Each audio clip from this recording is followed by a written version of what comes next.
ॐ अज्ञानतिमिरान्धस्य ज्ञानञ्जनशलाकया चक्षुरुन्मीलितं येन तस्मै श्रीगुरुवे नमः। हरे कृष्णा। तो हम चलते हैं वैदिक वैष्णवी के अगले सत्र में, जिसमें हम सुनेंगे द्रौपदी के बारे में और अपने चरित्र में वो चीजें डालने का प्रयास करेंगे जो महान द्रौपदी कृष्णा, जो कृष्ण को बहुत प्रिय थी, कृष्ण की सखा थी, उनके अंदर जो क्वालिटीज थी, उनके जीवन में जो घटनाएं हुई उनके माध्यम से हम कुछ सीखने का प्रयास करेंगे। तो हम चलते हैं वनवास में। जब पांडवों को 12 साल का वनवास मिला था धृतक्रीड़ा के हारने के बाद, तो उस वक्त क्या क्या घटनाएं हुई, कुछ विशेष घटना थी जो हम सुन, दुर्वासा मुनि और द्रौपदी का अक्षय पात्र, इस कथा को हम सुनते हैं। तो एक बार दुर्वासा मुनि दुर्योधन के राजमहल में आए और दुर्योधन ने उनका खूब आदर सत्कार किया, क्योंकि दुर्योधन जानता था कि दुर्वासा मुनि थोड़े से क्रुद्ध हो सकते हैं, और वो थोड़ा सा चालू तो था ही वॉज वेरी क्लेवर। तो जानता था कि इनको कैसे खुश करना है और कैसे इनसे कुछ वर मांग लेना है। और आप जानते ही हैं दुर्योधन का एकमात्र उद्देश्य किसी प्रकार से पांडवों को हराना, उनको नीचा दिखाना, उनको समाप्त कर देना था, क्योंकि उसके हृदय में ईर्ष्या थी, जैसे कि हर बुरे व्यक्ति के अंदर होती है। अब जानते हैं कि दुर्वासा ऋषि जो है अत्रि मुनि और अनुसुईया के संतान थी, और वो शिव जी का अवतार माने जाते हैं, और अपने क्रोध के कारण बड़े प्रसन्न हैं। दुर्योधन इस बात को जानता था। जहां भी वो जाते थे, कोई भी किसी को भी श्राप देने का खतरा रहता था, इसलिए सब लोग उनका बड़ा आदर सत्कार करते थे, कहीं कोई श्राप ना दे दे। ओके, तो दुर्योधन ने उनको बड़ी सतर्कता से, बड़ी चालाकी से दुर्वासा मुनि को प्रसन्न कर दिया, उनको खूब प्रकार का प्रसाद दिया और जो भी दिया। और दुर्वासा ने बोला, जी क्या मांगते हो, मांगो, मैं तुम्हें वरदान देना चाहता हूँ। तो दुर्योधन बोलता है कि मैं चाहता हूं कि आप मेरे भाइयों 5 पांडवों का अपना आशीर्वाद दें। वो वन में रहे हैं, आप जाएं वहां पे प्रसाद ग्रहण करें, लेकिन तब जाएं जब द्रौपदी अपने पतियों के साथ प्रसाद पा चुकी हो, ताकि वो फ्री हो और फिर वो आपका सत्कार कर सके, अच्छे तरीके से आपको अटेंड कर पाए। ये मेरी इच्छा है। अब इस इच्छा के पीछे बहुत बड़ा रहस्य था, जो कि हम अब सुनेंगे।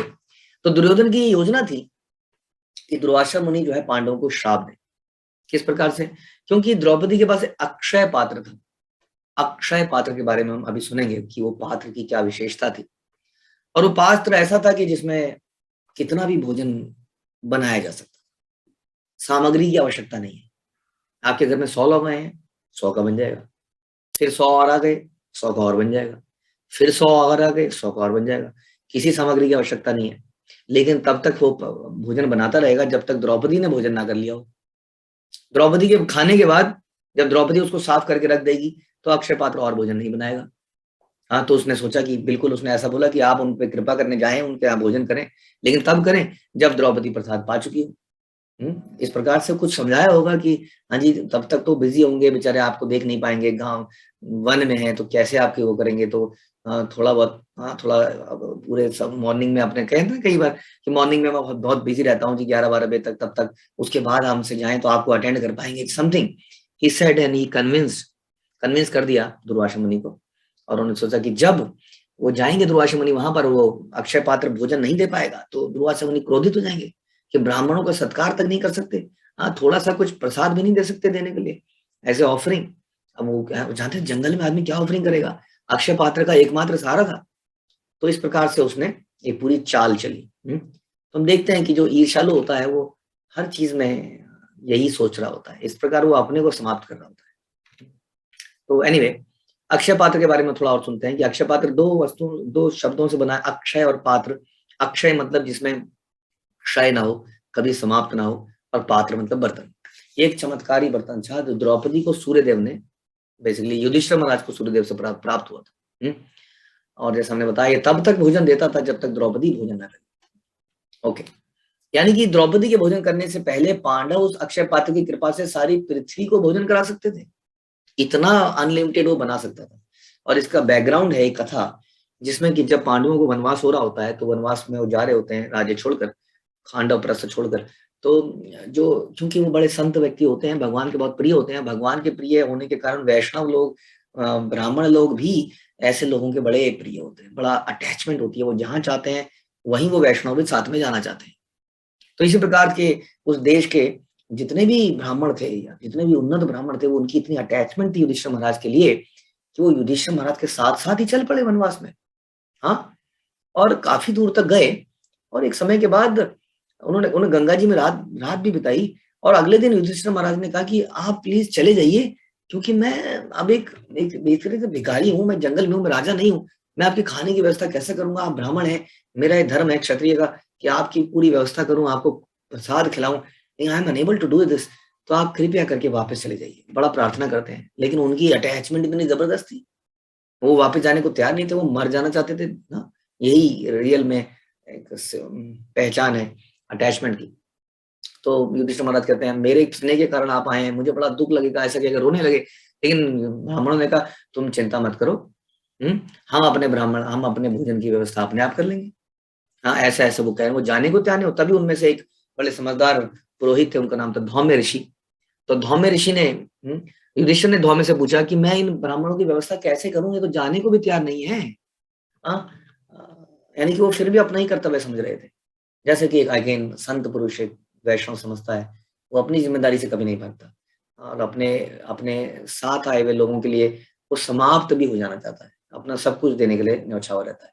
तो धौम्य ऋषि ने सोचा और बताया कि सूर्य देव जो है अपनी किरणों से सारे पानी को भाप बन के उड़ाते हैं और हाँ, बाद में जो है वही पानी जो है बादलों के रूप में बरसता है चारों तरफ, और जिससे कि पौधे पनपते हैं। इसलिए सूर्य को समस्त प्राणियों का पिता भी कहा जाता है। तुम सूर्य का ध्यान करो। हाँ, सूर्य के 108 मंत्र नाम बताए, इनका जाप करोगे तो जरूर इससे कुछ लाभ मिलेगा। तो युधिष्ठिर ने सूर्य का ध्यान करी, उनका स्तुति करी, और जिससे प्रसन्न होकर सूर्य देव युधिष्ठिर के समक्ष प्रकट हुए और एक पात्र भी दिया और कहा कि यह पात्र तुम्हें 12 वर्ष के वनवास तक द्रौपदी के भोजन करने के लिए प्रतिदिन भोजन, इतना भोजन प्रदान करेगा कि संपूर्ण पृथ्वी को भी तुम भोजन करा सकते हो। तब वो अक्षय पात्र आया। तो इस प्रकार सूर्य की उन्होंने पूजा करी और उनसे उन्हें ये पात्र मिला, अक्षय पात्र, कि जब तक तुम 12 साल तक वन में हो, ये खाने की व्यवस्था को पूरा करेगा। ओके, यह सुन के बड़े प्रसन्न हो गए और भोजन की व्यवस्था चलती रही। तो इस प्रकार से ये सारा इसका बैकग्राउंड है। अब दुर्योधन के कहने अनुसार दुर्वासा जो है अपने 10,000 शिष्यों के साथ जंगल में पहुंच गए, उनको ढूंढते ढूंढते। अब जब उनसे मिले तो धर्मराज ने उनका बड़ा मतलब वेलकम किया। उनको तो पता नहीं था कि अचानक से ये आने वाले हैं, कोई टेलीफोन तो थे नहीं। तो दुर्वासा मुनि ने कहा कि मैं अभी हस्तिनापुर से आ रहा हूँ और दुर्योधन के यहाँ पर मैं था, और दुर्योधन ने ऐसी इच्छा करी कि मैं आप लोगों से भी मिलने आ जाऊँ। अब ये लोग समझ गए कि दुर्योधन तो इतना सीधा नहीं है कि इनको हमारे पास क्यों भेजा है। वो जानते हैं कि दुर्वासा को हमारे पास भेजा है तो जरूर कुछ ना कुछ गड़बड़ है। तो दुर्वासा बोले मैं जरा अभी अपने सरोवर में जरा स्नान करके आता हूँ, सरोवर में एक अपने शिष्यों के साथ, और तब तक आप कुछ व्यवस्था कीजिए भोजन वगैरह की। पांडव समझ गए कि अब कुछ तो गड़बड़ है। इधर दुर्वासा निकल गए स्नान करने, पांडव तुरंत पहुंचे द्रौपदी के पास, बोले पांचाली दुर्वासा आए हैं, भोजन करना चाहते हैं, क्या हो सकता है? उन्हें पता ही था कि अक्षय पात्र है तो क्या दिक्कत है।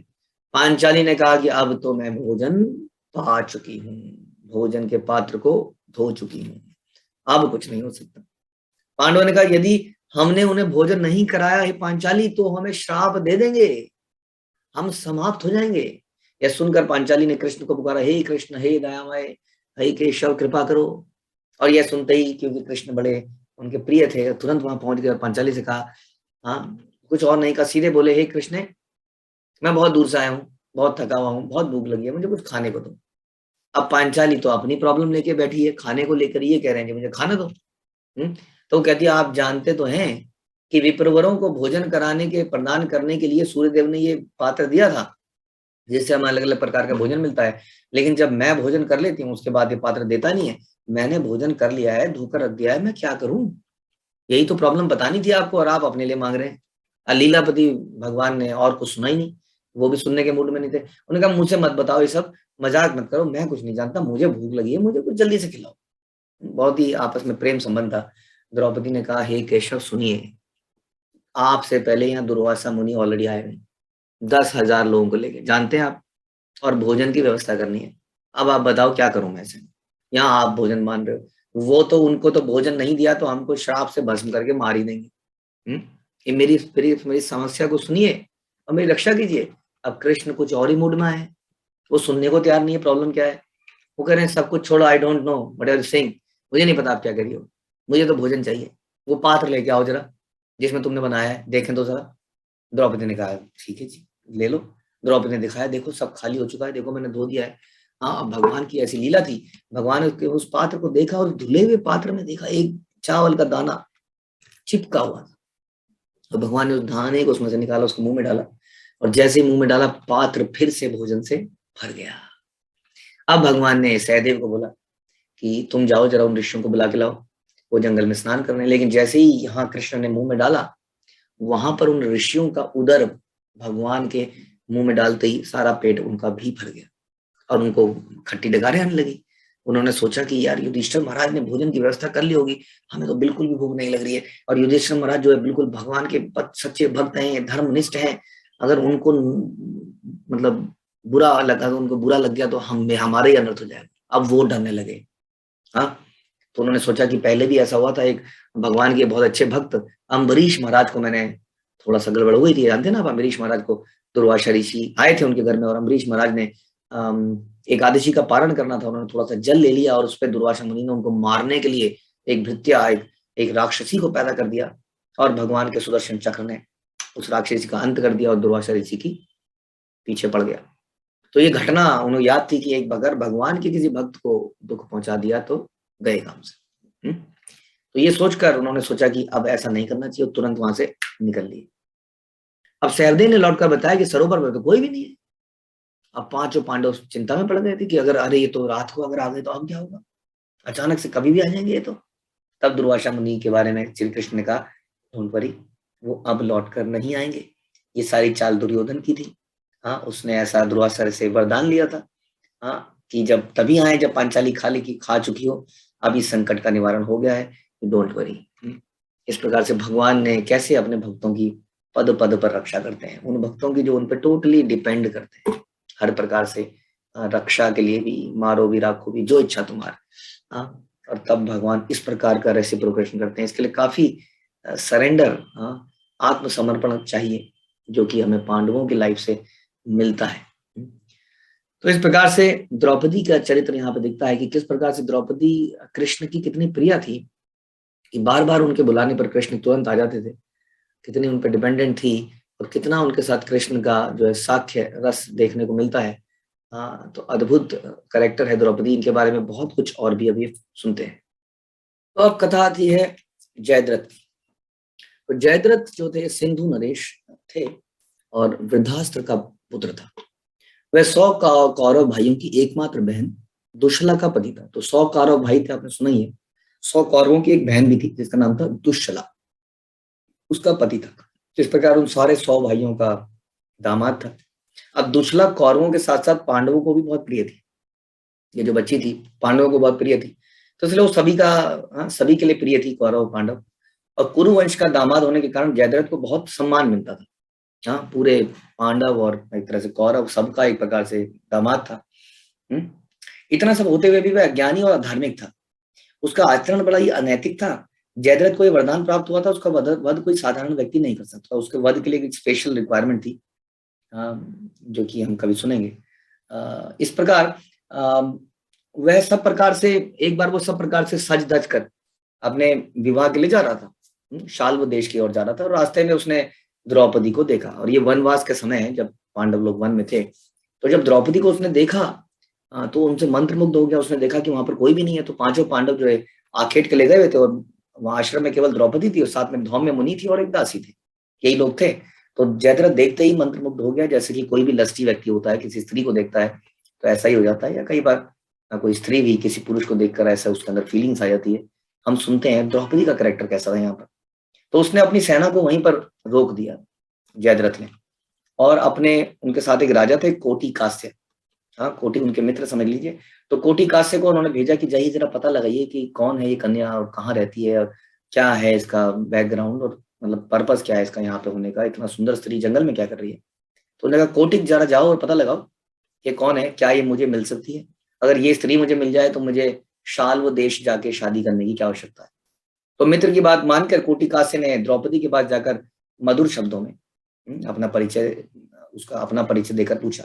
तो जनरली आदमी बड़ा ही मधुर शब्दों से जब ऐसा बात कर रहा होता है, तो उसमें एक स्त्री जब पुरुष से बात करे या पुरुष जब स्त्री से बात करे और बड़े मधुर शब्दों में बोल रहा हो या रही हो, और आप उनको जानते ना हो तो आपको सतर्क हो जाना चाहिए totally. There is something wrong. तो वो पूछता है, हे कल्याणी आप कौन है, कहीं आप कोई अप्सरा या देव कन्या तो नहीं है? द्रौपदी ने संकोच, अब देखिए यहाँ पर बड़ा इंपॉर्टेंट आता है करेक्टर एक वुमन का, कि ऐसे व्यक्ति जो उसको जानता नहीं है, घर में कोई भी नहीं है, और वो ऐसा बोल रहा है, हे कल्याणी आप कौन है, आप कहीं कोई अप्सरा तो नहीं है, कोई देवकन्या तो नहीं है। इन बातों से थोड़ा सा संदेह हो रहा है।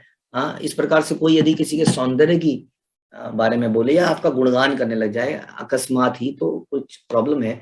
तो द्रौपदी संकोच पूर्वक बोली, देखिए मर्यादा के अनुसार मुझे आपसे बात नहीं करनी चाहिए, लेकिन इसमें कोई भी नहीं है, अब क्या करूं? आपका जवाब अगर दिया जाए तो कैसे दिया जाए, आपको अटेंड भी करना है, माना, तो मैं आपसे बात करने के लिए विवश हो रही हूँ, तो मैं इतनी बात करना चाहूंगी कि मेरे पति वन में आखेट करने गए। तो पहले तो ये बता दिया कि आई एम मैरिड, इस तरीके से डायरेक्टली एक इंडिकेशन दे दिया, मेरे पति वन में आखेट करने गए और वो आने ही वाले हैं।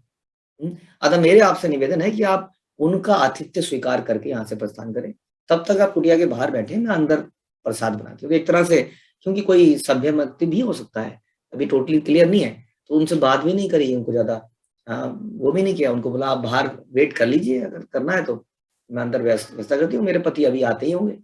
तो I am a married person and I can not talk to you freely. तो इस प्रकार भोजन की व्यवस्था करने जाती हूँ। तो द्रौपदी जो है अपना व्यवस्था करने चली गई। अब कोटिकास्य ने जयद्रथ के पास गया, ये जो व्यक्ति था, उसने बताया कि ऐसा ऐसा हुआ है। अब जयद्रथ स्वयं आ गया, उसने दिमाग लगाया, उसको समझ में आ गई और कोई नहीं है, द्रौपदी ही है। तो आके बोलता है कि तुम तो द्रौपदी हो, और तुम तो इन राज्य विहीन निर्धन पांडवों की पत्नी हो, जो वन वन मारे फिरते हैं और तुम्हें कोई भी सुविधा नहीं दे पाए। तुम्हारा यह हाल हो गया है, फटीचर हाल हो गया है, जंगल में तुम रह रही हो, क्या हाल बना लिया है। तो मेरे से शादी क्यों नहीं कर लेती? अगर मेरे से शादी करोगी तो सिंधु महाराज, सिंधु देश की रानी बन के रहोगी और सुख भोगोगी। अब जयद्रथ की बात जैसे ही सुनती है, ये होती है एक और पतिव्रता स्त्री, जब इस प्रकार की बात सुनती है वो सहन नहीं करती, हंस के नहीं चली जाती, नहीं मेरी तो किस्मत ही फूटी है, मैं क्या करूं। It is not like that, है ना। हमने सुना है कि हमारे पति, हमारे गुरु, हमारे वैष्णव के बारे में यदि कोई बोलता है तो उसकी तो जबान ही काट देनी चाहिए, लेकिन जबान काटना थोड़ा कई बार हो जाता है, मुश्किल हो जाता है, या हमारी बल भी नहीं होता है, और थोड़ा हमारे लिए खुद हानिकारक हो सकता है। तो बड़ी कम से कम हमें जवाब तो दे, इतना जवाब देना चाहिए कि वो आदमी उसके बाद बोल ना पाए, उसको क्लोज कर देना चाहिए, उसको ये ना लगे हाँ कुछ उम्मीद है, उसकी उम्मीदों को समाप्त कर देना चाहिए। और बिल्कुल भी उससे अच्छी तरह से बात करने की आवश्यकता नहीं है, बल्कि उससे कभी भी बात ना करने का प्लान करनी चाहिए, उस जगह को भी छोड़ के जल्दी से जल्दी जाने का प्लान करना चाहिए। एनीवे, बहुत सारी चीजें हो सकती हैं, मतलब उनको किसी भी तरह से लिफ्ट नहीं देनी चाहिए, उसको किसी भी प्रकार से फेवरेबल टोन से नहीं बोलना चाहिए। द्रौपदी ने एकदम से खूब फटकारा, मेरे पति युद्ध में देवता और राक्षसों का भी वध कर सकते हैं, तुम मूर्ख हो, हे मूर्ख, तुम मुझ पर गलत नजर डालते हो, मेरे पति तुम्हारा नाश कर देंगे। हाँ, जयद्रथ ने द्रौपदी को पुनः धमकाया, तो द्रौपदी ने कहा, तुम मुझे अकेला समझकर मुझको बल दिखा रहे हो, आने दो पांडवों को, तुम्हारा सर्वनाश कर देंगे।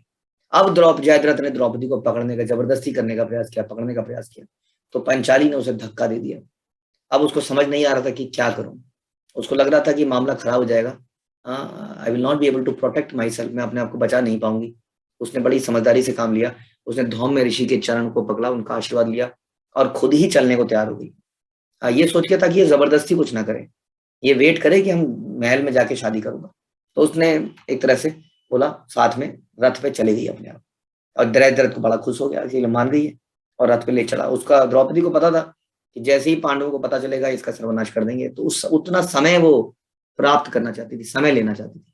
हाँ, तो उसने एक तरह से जयद्रथ को मूर्ख बनाया और जयद्रथ उसको लेके चल पड़ा। अब पीछे से धौम्य जो ऋषि थे उन्होंने मदद करी, मतलब कोशिश करी कि द्रौपदी की रक्षा करें, लेकिन वो साधारण नहीं कर पाए, और इधर जयद्रथ ने उनको, मतलब उनके साथ बुरा व्यवहार किया, उनको जमीन पर पटक दिया और रथ लेके वहां से भाग लिया। और द्रौपदी ये सब बता रही है, वो विलाप कर रही है जाते हुए, और पीछे पीछे धौम्य मुनि भी दौड़े, लेकिन वो कुछ कर नहीं पाए, और ये भीम को पुकारते रहे, आवाज मारते रहे, भीम भीम। और उसी समय एक श्रृंगाल जो है जानवर जो है, रोते रोते पांडवों के पास से गुजरा, जिससे पांडवों को समझ में आया कुछ अमंगल हुआ है, और तुरंत कुटिया में वापस आए। अब जब वो कुटिया में आते हैं तो देखते हैं कि एक दासी जो है रो रही है। दासी से पूछते हैं कि क्या हुआ। दासी ने सारी कहानी बताई, सारी वृत्तांत सुनाया, और जब ये उन्होंने सुना तो द्रौपदी को ढूंढने के लिए जयद्रथ का पीछा किया, और शीघ्र ही उनकी सेना, क्या उनको, उसकी पूरी सेना को घेर लिया। अब दोनों तरफ से भीषण युद्ध हो गया, इधर पांडव है, उधर से जयद्रथ है, उसकी सेना है। लेकिन आप जानते हैं पांडवों के पराक्रम को। पांडवों ने भीषण युद्ध किया, बाणों की वर्षा करी और उनकी सेना भागने लगी। जयद्रथ की सेना रथ छोड़कर भागने लगी। अब सहदेव ने जयद्रथ के रथ पर अधिकार कर लिया और जयद्रथ अपनी मतलब देखा कि मेरी तो सारी सेना ही भाग रही है, वो भी डर के मारे पैदल ही भागने लगा। और इधर द्रौपदी जो है धौम्य ऋषि के साथ धर्मराज के पास वापस आ गई। तो धर्मराज यानी कि दुष्ट महाराज द्रौपदी को वापस ले आए और भीम और अर्जुन ने जयद्रथ को छोड़ा नहीं, क्योंकि उसको अभी सबक सिखाना था कि पराई स्त्री के ऊपर आंख डालने से क्या होता है। तो भीम और अर्जुन जयद्रथ के पीछे भागे, उसको लपक कर उसे आगे से घेर लिया और क्रोध में भीम ने उसको पटक कर उसके ऊपर खूब लात और घूंसे मारे, उनको अधमरा कर दिया। मर तो सकता नहीं था कि उसको विशेष मर्दवान था, लेकिन कष्ट तो मरने जैसा हो ही गया। हाँ, तो फिर अर्जुन ने कहा इसको मारो मत, तो यहीं रोक दो, युधिष्ठिर महाराज के पास लेके चलते हैं, वही इसका निर्णय करेंगे। हाँ, तो पांडवों के कैरेक्टर का पता चलता है कि इतने गुस्से में भी उन्होंने अपने आपे को नहीं छोड़ा, अपने पेशेंस को नहीं छोड़ा और डिसाइड किया कि बड़े भाई जो बोलेंगे वही हम करेंगे। तो उसको पकड़ के ले आए, लेकिन उससे पहले भीम ने क्या किया, अपने बाणों से उसके बाल काट दिए जगह जगह से और 5 इस प्रकार की चोटियां छोड़ दी जगह जगह। तो इस प्रकार से एक क्षत्रिय के लिए एक बहुत अपमान की बात होती थी। तो इस तरह से उन्होंने जगह जगह से उसके बालों के गुच्छे छोड़ दिए, 4-5 जगह, बाकी सारे बालों को काट दिया, मतलब बेढंगा सा उसको बना दिया। और उसके केशों को मूंद कर 5 चोटियां बनाकर बांध कर युधिष्ठिर महाराज के सामने प्रस्तुत कर दिया। जयद्रथ की इस दशा को देखकर द्रौपदी को दया आ गई। द्रौपदी हृदय से मतलब ऐसी थी, हमने सुना देखा था पहले भी कि किस प्रकार से अश्वत्थामा जिसने उनके 5 पुत्रों को मार दिया था, उसके प्रति भी द्रौपदी को दया आ जाती है और उसको माफ कर देती है। तो फिर 5 पांडव अश्वत्थामा को छोड़ देते हैं। तो उसी तरह वो चाहती थी कि इसको छोड़ दो, इसको इसका मतलब फल मिल चुका है। तो उन्होंने धर्मराज युधिष्ठिर ने जयद्रथ को धिक्कारा, बोला अरे दुष्ट, हम चाहें तो अभी तुम्हारा वध कर सकते, किंतु तुम जो है हस्तिनापुर के दामाद हो और हमारी बहन दुशला के पति हो। हम दुशला को विधवा नहीं करना चाहते, जाओ हम तुम्हें मुक्त करते हैं, लेकिन भविष्य में दोबारा कभी किसी परस्त्री पर कुदृष्टि मत डालना, नहीं तो तुम समाप्त हो जाओगे, ऐसा नीच कार्य कभी मत करना। और इस प्रकार द्रौपदी के कहने पर उसको बंधन मुक्त कर दिया गया। तो अगेन एक अद्भुत कैरेक्टर यहाँ पे दिखता है। द्रौपदी के एक ही कैरेक्टर में कितने सारी चीजें दिखती हैं। पहले उसकी पतिव्रता दिखता है, किस प्रकार से पराये लोगों के साथ कैसे व्यवहार एक नारी का होना चाहिए, कैसे उसको हमेशा डिक्लेयर करना चाहिए कि मैं अपने पति के संरक्षण में हूँ।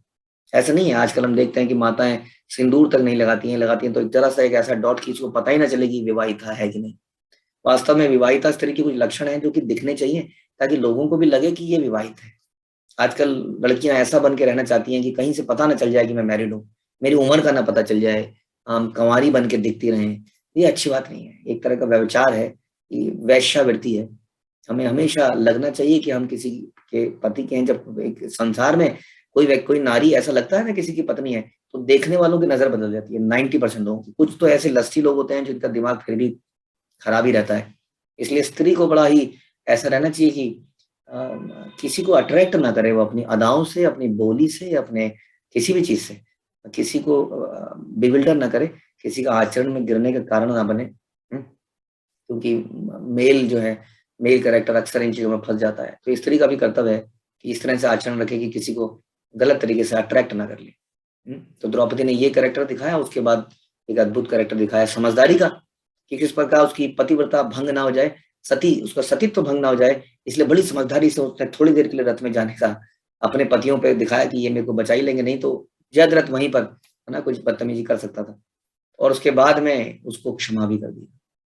तो बहुत ही स्ट्रॉन्ग कैरेक्टर दिखता है महाभारत से हमें द्रौपदी का, तभी भगवान की वो इतनी प्रिय थी। और इस प्रकार से हम और भी बहुत कुछ द्रौपदी के बारे में सीखेंगे और सुनते रहेंगे। हरे कृष्ण। श्रील प्रभुपाद की जय।